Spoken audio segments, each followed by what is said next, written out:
Selamat datang kembali di Ada Apa Dengan Kripto.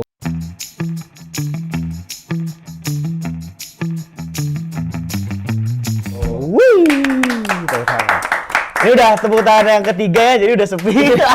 udah pada capek, Iya. capek kan udah berkali-kali tag dan di sini bersama gua Agil. Dan gua Rian, kembali lagi di ADC yang merupakan konten kolaborasi antara Toko News dan juga Coinfox. Nah, kalau kalian lihat nih di video kita ada logonya ya, Toko News dan Coinfox. Dan juga kalau kalian nggak nonton videonya tapi nonton atau denger di Spotify, ya nggak perlu dijelaskan lagi karena memang sudah judul podcastnya ya, sudah Toko News gitu kan. Jadi tidak perlu dijelaskan lagi. Jadi intinya ini adalah program kolaborasi Toko Infox dan Toko News yang kita di mana di Ada Apa Dengan Kripto ini bakal bahas berita-berita terkini seputar industri kripto seminggu ke belakang. Yang udah kejadian. Kayak gitu. Lanjut kita langsung ya ke berita pertama, yaitu yang udah berita yang bener-bener viral banget kemarin di industri kripto tentang FTX ya. Kalau misalnya kemarin tuh pada bingung kan tuh apa sih, nggak jelas, banyak banget kasusnya dari A B C D sampai Z, dari Alameda juga terlibat dan segala macam. Pada akhirnya dapat satu konklusi bahwa FTX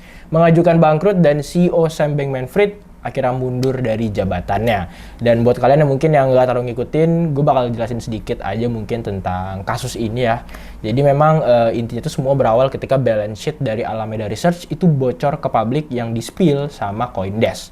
Jadi buat kalian yang belum tahu, apa sih kok FTX ini selalu dikaitkan dengan Alameda Research? Emang mereka ada keterkaitan apa? Nah, jadi buat yang belum tahu, Alameda Research itu adalah trading firm-nya, Bang. Trading firm dari FTX, dan FTX itu adalah exchange-nya. Jadi mereka tuh satu kesinambungan ya.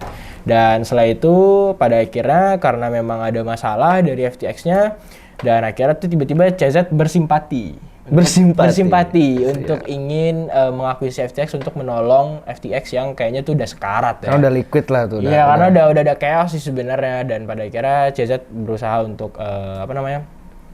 bersimpati. Sebenarnya kalau dari segi bisnis ya menguntungkan untuk CZ ya kan, Bang. Betul. Pasti Secara Binance ya. Secara Binance ya itu bakal menguntungkan, dan pada akhirnya tiba-tiba kena prank. Betul. Kena troll. Kayak tapi bohong. Betul. Yang awalnya Zizi sampai nge-tweet kan kayak wah, FTX minta bantuan bukan kita, dan dia udah ada LOI gitu kan. Tiba-tiba beberapa jam kemudian nggak jadi, tapi bohong gitu kan. Dan pada akhirnya CZ tidak menjadi akuisisi karena tiba-tiba ada alasan lah ya. Iya, bukan bohong ya, kita bercanda ya. Bercanda ya, iya, intinya ada cerita kalau si FTX ini itu masih dalam penyelidikan oleh pemerintah Amerika Serikat tentang penyalahgunaan dana konsumen atau dana pelanggan mereka.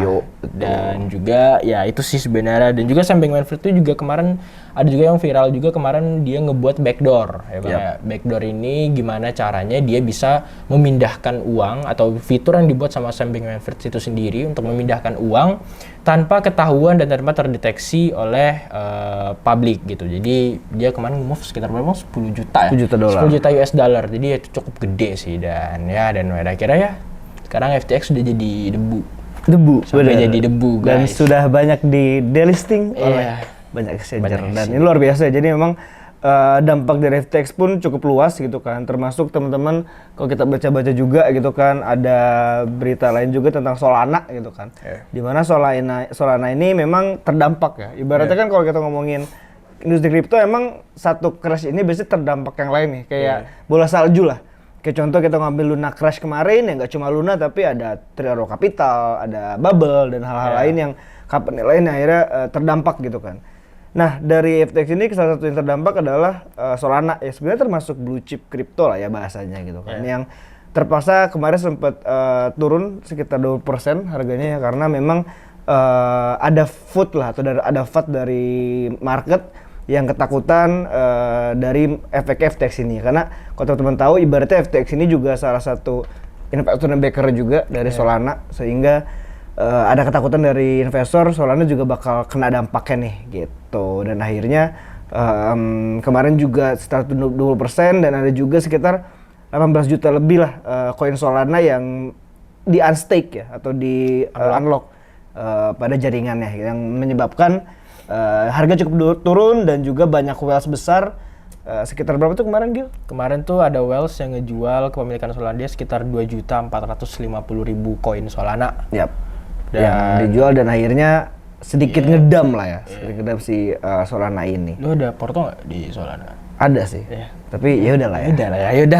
Ya udahlah ya. Capek ya kan kalau dilihat-lihat lagi.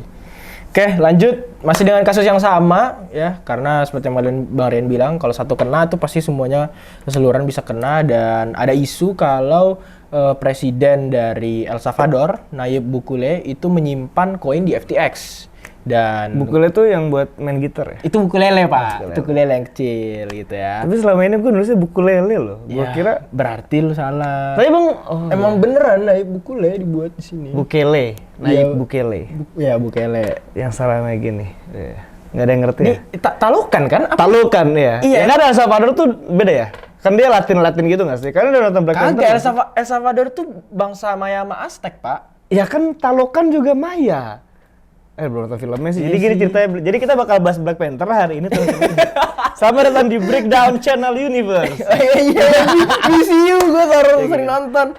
Yaudah, lanjut. Skip karena gak ada yang nonton. Ya, skip karena ada. Kita lanjut. Jadi intinya karena ada berita kalau misalnya Presiden Nayib Bukele ini tuh menyimpan koin BTC dia di salah satu exchange yaitu FTX. Cuman akhirnya statement itu ditepis langsung sama Nayib Bukele sendiri di tweetnya Chepeng Zhao. Chepeng Zhao tuh sempat telepon-teleponan sama Nayib Bukele. Menurut Sleep call. Kita udah capek nih gitu kan. Hai Nayib. Ya, iya Nayib. Iya CZ. Iya, temenin dong Bobo gitu kan. Nah, yaudah. Karena CZ nggak bisa tidur, banyak banget masalah kripto sebenarnya. Oh iya bener. Iya, jadi temenin Bobo kan bener. Telepon kan, lu ada apa lagi nih gitu kan. Jangan bilang lu nyimpen di FTX. Iya.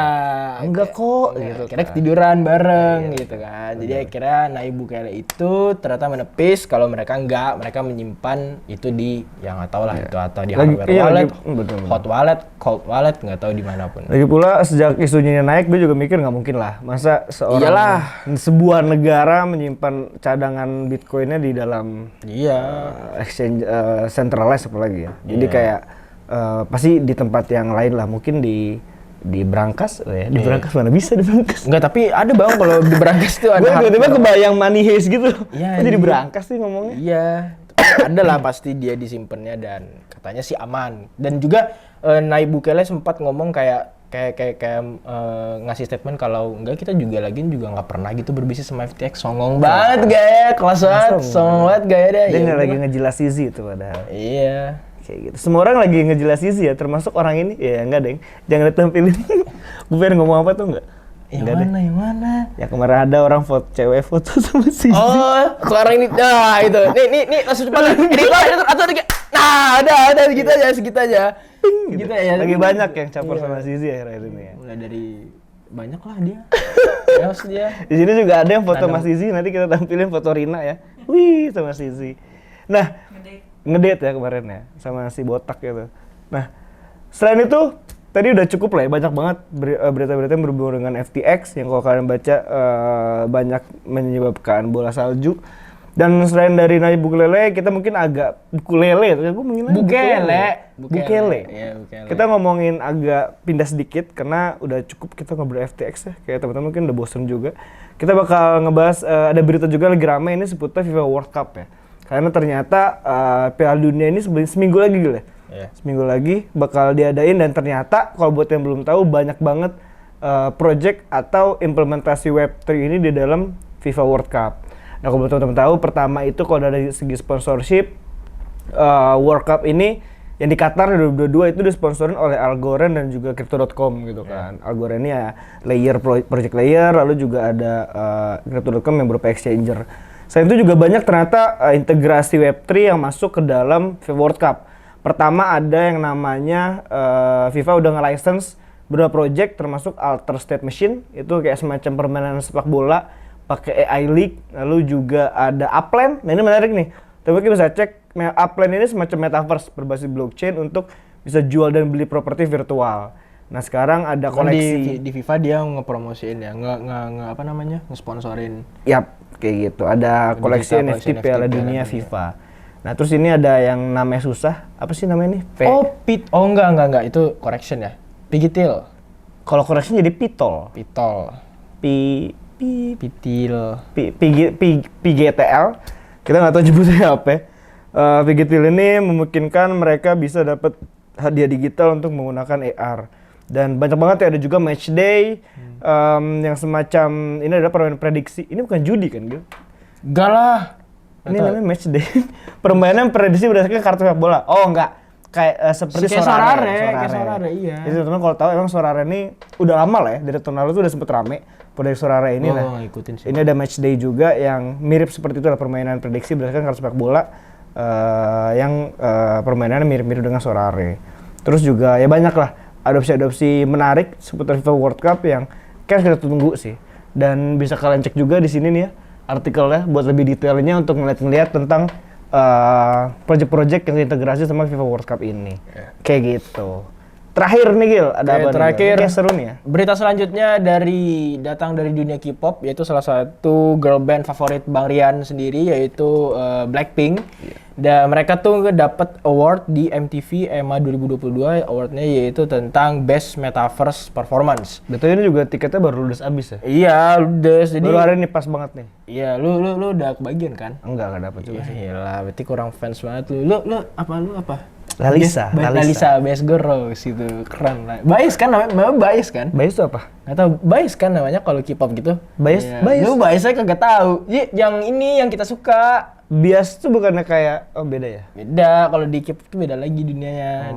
Lanjut, itu ternyata Tahu kan tadi cuma settingan, sebenarnya gue bukan K-pop.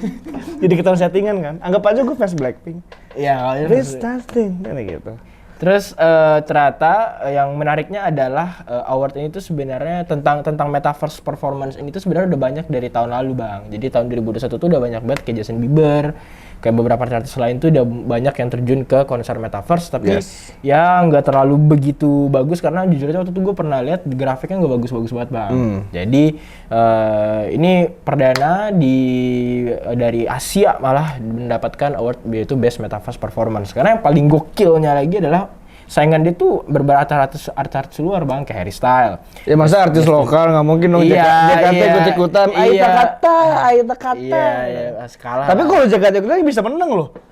Emang dia mau kolaborasi sama ya, siapa? Wota kan gila-gila cuy. Basis masanya bisa buat tawuran itu mereka. Iya sih.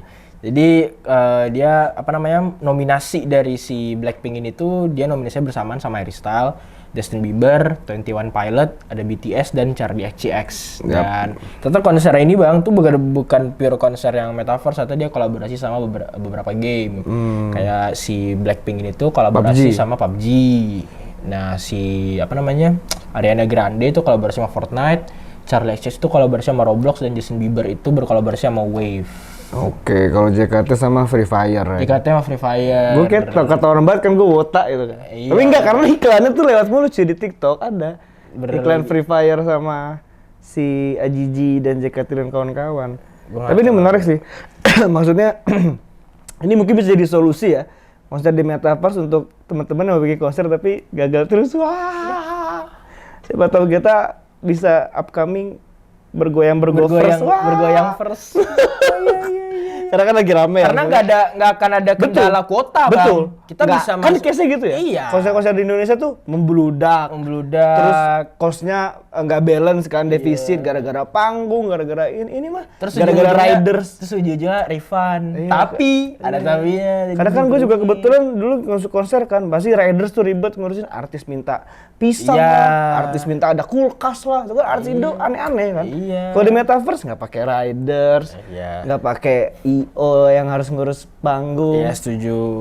Bisa kalian tuh jual sampai capek juga bisa gitu. Iya, mau kalian jual cuan sampai cuan pun gampang itu mah. Jadi bisa dipertimbangkan buat para IO daripada riweuh kan ngurusin konser offline. Coba ini tinggal share link Zoom. Bener. Share link Google Meet udah gampang gitu kan. Kayak gitu. Jadi itu teman-teman beberapa berita yang kita rekap dari Toko Studio Coinbox dari minggu lalu. Yang pasti kita bakal rutin bikin ADC setiap minggu. Jadi teman-teman make sure selalu pantau kita di podcast, di Spotify, di Toko News Podcast, atau juga di channel YouTube dari Coinbox. Itu aja dari kita buat hari ini. Gua Rian, gua Agil. Thank you in the next ADC. Bye bye. Bye.